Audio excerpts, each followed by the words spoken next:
Last year, when I was researching Mount Jerome Cemetery for tours there in the Bram Stoker Festival, I did the best thing that a historian can do in a place like that. I got completely lost. And given that it was a tour of Irish supernatural writers, I was looking for the grave of Marcin O'Kine, author of Cray na Killa, a novel set in a cemetery in the west of Ireland. But on the hunt for Marcin O'Kine, I stumbled on the name Burdock. Patrick Leo Burdock, like Marcin O'Kine, was a veteran Republican. They both had full Republican funerals in the cemetery. And advertisements for his fish and chip shop were frequently to be found in the revolutionary press. And as we'll hear today, he himself made it into the papers as a result of his revolutionary activity. Active in the IRA of the 1920s, but still present well into the 1930s and 40s when the political temperature was heating up again. Responding to the arrest of more than 40 men under the Coercion Act, An Phoblacht newspaper of the Republican movement ran with the headline, "The Fianna Fáil government has declared war on the IRA. This is the man in the streets reading of the sensational happenings of last Tuesday morning." And amidst a long list of names, including Peadar O'Donnell, Michael Price, Con Lahan, all significant IRA men in their day, we find L. Burdock. It's quite extraordinary that both of the leading names of the Dublin chipper game, Burdock and Beshoff, have backgrounds that tie them to radical politics. Ivan Beshoff, founder of that other famous chain, was a participant in the 1905 mutiny on board the Battleship Potemkin. If that sentence makes absolutely no sense to you, fear not, we'll get into that and what it means later on. Ivan's background was fascinating, even if I doubt aspects of the tale, again, something that we'll get into. So our story today includes police raids on chip shops, intriguing tales from Irish-Soviet relations and more besides. And after the recent special on Monto, a whopping hour and a half, you'll be glad to hear this is a shorter journey, but hopefully one that reveals something new to you about Dublin institutions that we walk by, or in my case, stop into all the time. Thanks as ever to all listeners of the podcast. A special thank you to those who support it on Patreon at patreon.com/Three Castles Burning. You are the people who keep it free of advertisements.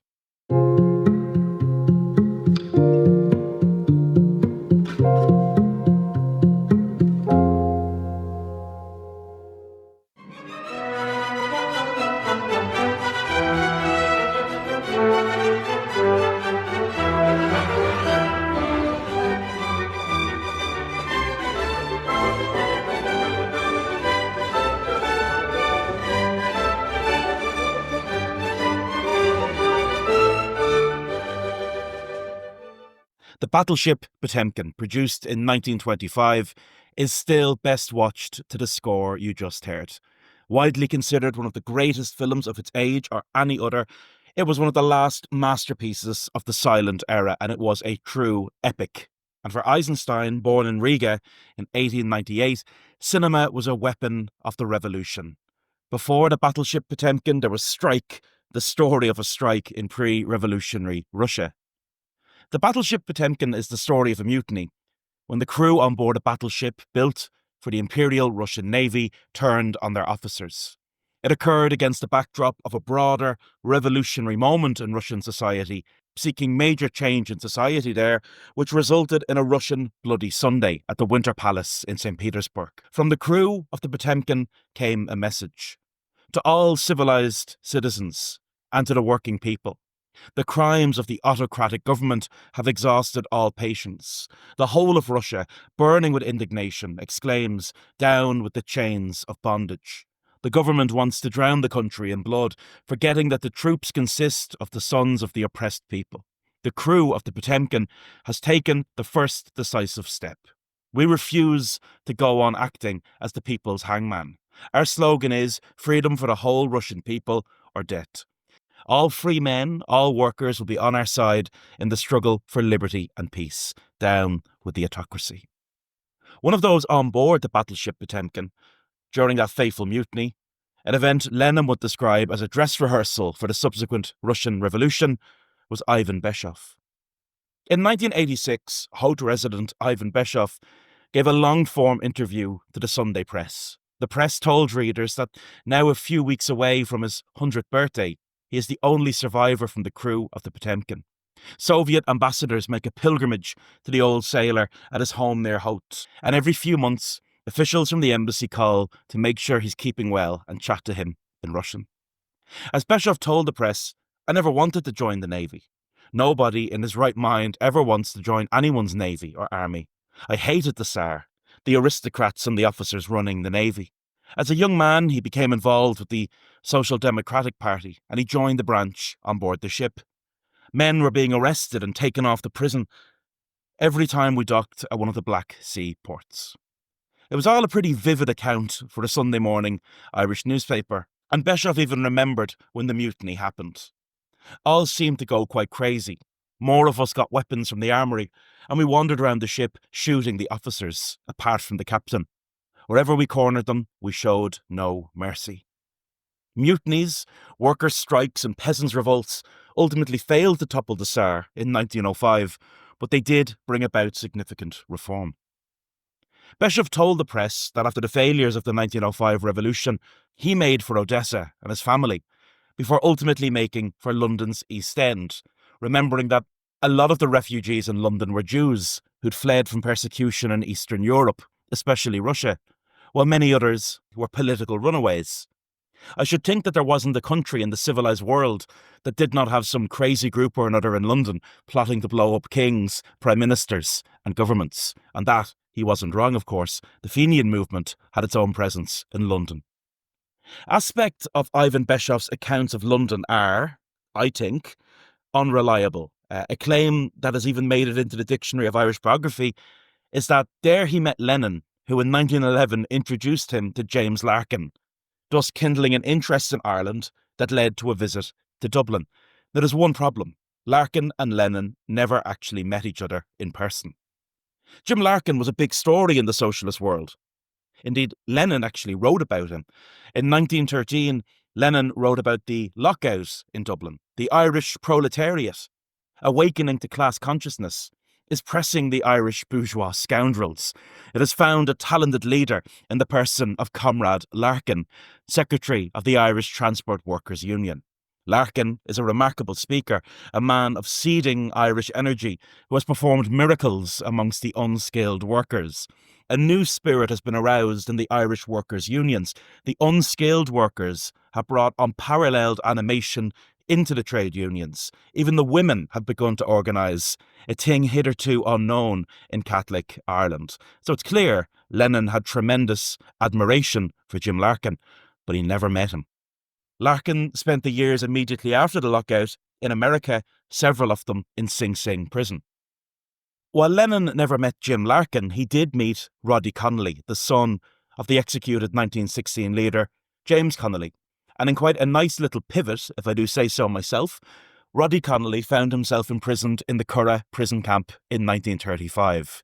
He had plenty of people to talk to, including Tom Barry, Con Lahan and Leo Burdock. Patrick Leo Burdock's life is a little more straightforward in the telling than Ivan Beshoff's, and his Dictionary of Irish Biography entry from historian Frank Cullen is a real masterful use of business records, the census, military service, pension files and everything else you could get your hands on. Patrick Leo Burdock, we know, was born at the Ivy Trust Buildings, number 219, the son of a general labourer and a shop assistant in 1900. It was his mother, Bella, who opened a fish and chip shop in Inchicore in 1913, naming it in honour of her eldest son, hence Leo Burdock's was born. But as Frank notes, it was probably where the family lived in many ways that shaped the industry they went into. If you've been here for a long time, that area was Little Italy. Frank describing how Leo's mother might well have been inspired by the numerous Italian-run fish and chip shops close to her home. From an early age, Burdock helped out with the business by collecting the fish and potatoes every morning from the city markets on his horse and cart. The Werbuck Street branch, that's the one we all know, and which I believed to be the first Leo Burdocks in the city, though I was wrong, opened in 1916. By then, the family were living on Bride Street, so very, very close to the business. But that also meant they were in the midst of an area of action during Easter week, when the neighbouring Jacobs factory was seized by the Irish Volunteers. None of this put young Leo off. Indeed, 4 years later, he joined the Republican movement himself. and a note from a fellow comrade in his pension application. I mean, one of the things I love about the pension application files is that you had to get verification of your actions from other people who had fought beside you or from your military superiors. But a note supporting Leo's pension application says, Leo Burdock joined C Company 3rd Battalion in November 1920 during the hottest period of the Tan War. He was a good man and carried out any tasks assigned to him during my time with the company. I hope the board awards him justly for all the risks he ran during this dangerous time. Chippers, on occasion, could become entangled in the excitement of the Irish Revolution. Down in Cork, an IRA volunteer remembered in his statement to the Bureau of Military History how a chipper, with an instantly recognisable name, was targeted by Crown forces. General Strickland had ordered the destruction of 2 large resident business premises near the courthouse, because they had been places where rebels and others had consorted to wage war against His Majesty King George V. One of the premises was Macari's Cafe. Macari himself, he remembered, his wife and teenage family were Italians who had settled in Cork. It was a very popular place for Cork youths, especially students of all types, and IRA men were in and out casually every day and at any time. The British wanted to punish Macari for not reporting to them the comings and goings of his rebel clientele. Burdock's pension application, getting back to Dublin, lists his involvement in several raids during the War of Independence, some of them very, very close to where he lived. Redmond's Hill, which is still there connecting Ainger Street and Wexford Street. That area became so dangerous for British soldiers entering the city from Portobello Barracks, it became known as the Dardanelles, linking it to a bloody and dangerous place in the First World War. In his pension application, he details an ambush on Grafton Street on the eve of the truce. A tan lorry going from Stephen's Green to College Green. I had a bomb and a Webley. I lobbed the bomb into the lorry. When civil war came, Leo Burdock opposed the treaty. He was stationed at the ballast office overlooking O'Connell Bridge early in the Battle of Dublin, and briefly at the Masonic Hall, which the Republicans had seized. Significantly, Burdock also took part in at least 2 attacks on Oriel House, the red brick building on the corner of Westland Row and Fenian Street, which was home to some rougher elements of Free State intelligence, and a site of serious interrogation and even torture of prisoners. You might recall hearing about that on an earlier episode of the podcast with the historian John Dorney. And Ernst Blythe, later a prominent blue shirt in the 1930s, in his statement to the Bureau of Military History, acknowledged some of what happened there. Oriel House was a somewhat doubtful institution, and a good many suggestions were made that its methods were too like the worst we hear of the American police. However, the American police operate under peace conditions, whereas Oriel House at the time was carrying on under war conditions. And if the investigators were somewhat tough with prisoners, I should say that the circumstances were such that tough methods were not only excusable, but inevitable. And certainly Leo Burdock and the others who attacked Oriel House, well, were probably very grateful not to be dragged inside of it. We know from his pension application that Burdock was eventually arrested in October 1922, which led to detainment for him, Wellington Barracks, Mountjoy Prison, and then Newbridge, an internment camp, where he was kept for the remainder of the conflict. Now, Leo Burdock was applying for his pension, of course, after the event, and when Fianna Fáil came into power, anti-treaty men and women, those who'd been on the losing side of the Civil War, were attempting to secure something for themselves. But there is a curious moment in the correspondence when the pension board begin putting pieces together and they realise that this Patrick Leo Burdock isn't just a veteran of the good old days or the 4 glorious years, but someone who had been before and refused to recognise the courts in the 1930s. By the mid-1930s, there were still a significant enough number of men and women who'd taken part in the revolutionary period hanging around the Republican movement. And as Frank notes in his entry in the Dictionary of Irish Biography, the circumstances around Leo Burdock's arrest in 1935 concerned the decision of the IRA to take an active role in supporting a major transport strike in the city, which had brought buses and trams to a total standstill. Just under 3,000 transport workers were involved in the strike, and the IRA essentially decided to provide muscle to the strikers at a time when the organisation was on the cusp of a serious political split in its own ranks and was kind of questioning What is the role of the IRA in Irish society? Should it be involved in social issues, or should it be focused on the question of partition? And with the tyres of buses being fired upon, windows smashed, and confrontations on picket lines, the authorities decided to move against the IRA. Meanwhile, the unions have called a meeting at which the men will discuss the employers' terms. Being good Irishmen, there's no doubt they'll reject them. As people must get about, the cycle trade's enjoying a boom. But with more cars on the road than ever, accidents are frequent. And it's in that context that Leo Burdock was locked up in 1935. 6 years later, in 1941, the political atmosphere, of course, was very different. This was the time of the emergency. And a police raid on a branch of Leo Burdock's at Marrowbone Lane led to the finding of revolvers, rifles, hand grenades, and ammunition. To read you the Irish Press report, Joseph Burdock, 6 Marrowbone Lane, was found guilty of having arms and ammunition without a firearms licence. He was sentenced to 18 months imprisonment, but the court ordered his immediate release if he entered into bail of £100. According to the police evidence, a party of Gardaí, searching a fish and chip shop where Burdock resided, found in a child's pram in the hallway and in a room at the back of the shop a Thompson submachine gun complete, a Colt automatic pistol, a Colt revolver, a Mauser automatic pistol, 2 Service Webley revolvers, 2 Smith and Wesson revolvers, a Bulldog revolver, a Luger Parabellum automatic pistol, 2 Lee Enfield service rifles, a rifle with butt missing, 2 bandoliers for ammunition, 2 bayonets, a detonator fixed for grenade, 5 sticks of geligonite, and a large quantity of ammunition. Burdock said that on October 20th, about 8:45, 2 men called and later told him that they'd left some stuff at the back of the shop. He went into the hall, saw arms and a child's pram there, and told the men to take them away. They said they would call back later for them. Burdock added that he had taken responsibility for the arms and ammunition, quote, in the hope of keeping his father out of it. So it seems very clear that into the 1940s, Patrick Leo Burdock was still an active member of the IRA in Dublin.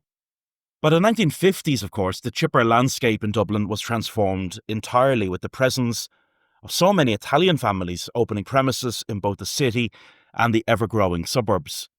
The owners of one Italian-Irish chipper would tell the press what he thought to be the origin of how this food, perhaps more common in England, came to be synonymous with Dublin Italians. Some of the Italians had gone to England, and I think that 1 or 2 may have come over and brought this traditional English dish to Dublin. Now, I think a lot of people are under the impression that it's originally Italian, but it's not. But Burdock and Beshoff as businesses both survived. While Patrick Leo Burdock died in 1966, Ivan Beshoff continued on to an extraordinary age. He opened a store on Westmoreland Street in 1986. The honour on that occasion of opening the shop went to Charles Haughey. And as the Irish Press reported, not even the reproaching glare of a lightly grilled kipper could put the Fianna Fáil leader off his favourite meal. Sipping a thoughtful glass of champagne at 9 o'clock yesterday morning, he revealed his lifelong love affair with the Dublin chipper. On the day of his funeral in 1987, the Evening Herald noted that the chip shops closed today as a mark of respect to the old warrior who was born in Odessa. The mutiny of the Battleship Potemkin over 80 years ago is regarded as preempting the Russian Revolution.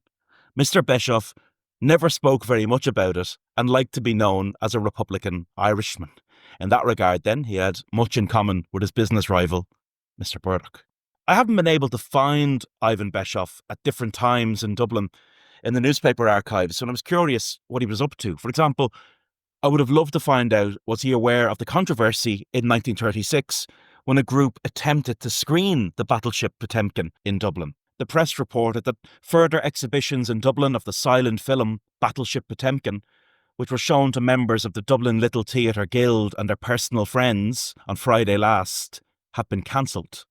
The secretary of the Guild, which hired the film, told an Irish press representative last night that they intended to show the film on 3 or 4 more occasions for the benefit of members of certain Dublin societies and others interested in the development of the art of cinema. However, the movie clearly proved very, very controversial, was considered communist propaganda, and as such, those screenings never went ahead. Both Burdocks and Beshoffs have survived. These days, you'll often see a queue of people waiting outside Leo Burdock's when the shutters go up. It's become, I think, something that tourists really want to visit, and it's included on a number of food tours of the city. There's nothing new about people waiting outside Leo Burdock's. A press report in 1985 said that fish and chips from Burdock's in Werbuck Street is becoming something of a cult in Dublin. There's hardly a night that you won't find a ministerial Mercedes parked outside and at least one captain of industry or equally famous person in the queue. Burdock's is nothing if not egalitarian. It is probably the only place in Dublin where the Lord Mayor doesn't take precedence over his or her fellow citizens. When the Lord Mayor of Dublin feels like a one-on-one from Burdock's, he has to take his place in the queue like everyone else. And I know people are often drawn towards the list of famous former customers, but I love the potted history that you'll find in Burdock's too. A coal-fired fryer was used there up until 1991, which was, surely one of the last places in Ireland to be cooking food in that way. Burdock's Online also hosts some brilliant archive footage, including an AM television feature from the UK with some workers enjoying a pint during the working day. Imagine such things now. Burdock's lies next door to a pub, and throughout the evening the workers like to ease the pressure by taking a pint of whatever is good for them. And their customers also like to relax, munching happily wherever they can find a comfortable seat, and without exception, all are always delighted with their fish and chips. So there you have it, something of a potted history from ourselves on Burdock and Beshoff this week. If you enjoyed that, I'd recommend going back, checking out the episode on Little Italy, which touched on some of this history as well, of course, and also the recent edition celebrating the publication of the landmark Irish food history from the Royal Irish Academy, in which the Humble Chipper features too. I'll be back very, very soon with a new episode. Until then, slán go fóill.